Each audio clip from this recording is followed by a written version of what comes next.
Wow, what a difference from the morning to what we're seeing right now. The absolute bloodbath in the market. Today we're going to talk a little about Tesla, and the best part is we're going to get to make a twin bill here because two separate trades, and we're going to get to discuss them both given what the market did. Always going to start with the higher time frame. Now, obviously, you've seen the market make a big move to the downside. When we came in this morning, however, you were in the midst of a late day push, bit of a strong day in the overall market on Tesla in particular, and you did see it retest the 760 level, previous lows over on the daily chart there, and it retested this level, but it was relatively weak. Before Fed Powell was talking yesterday, there were shorts all on that line, 55, 56, 60, over and over again. It was giving pullbacks off of that level. Today we come in and it's having some trouble getting through that same play. And this was more about patience than anything else, because the entire time I was sitting in maybe two things to the short side, like Genius Brands, and they were trading some NVIDIA at the time to the short side, and said, Tesla,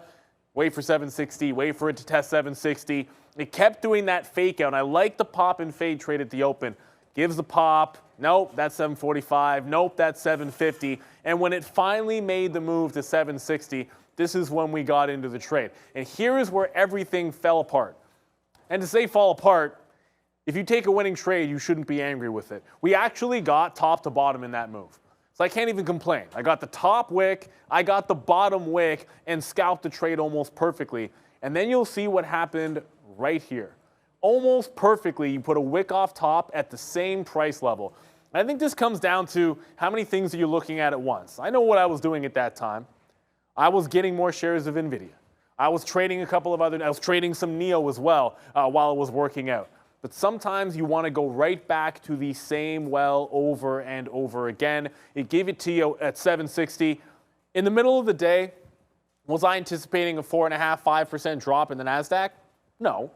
Was I anticipating that you're going to have the ESG issue come up in the middle of the day, Elon criticizing that, and of course Tesla being dropped? No, that's not something I would have anticipated. But you definitely had the directional move, was able to hold that aforementioned NVIDIA to the low of the day and still hold the Genius Brands, but not Tesla, not the name that gave that perfect trade.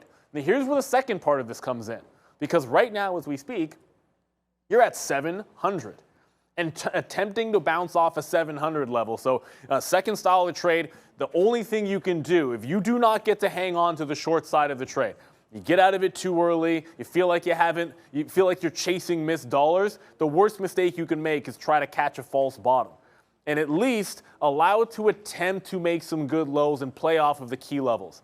Because it's very easy to have liked it at 730, to have liked it at 725, to have liked it at 710. No, you've got to wait for things to actually slow and consolidate, establish either a strong level or that 700.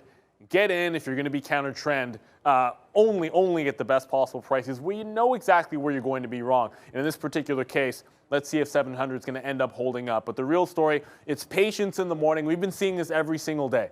Whipsaw action back and forth, and the whole time, sit it out, sit it out, sit it out. Know the price that you want. In this market, it feels like every single day there's a price I want inside of the pre-market range. If you just wait long enough, eventually you get it.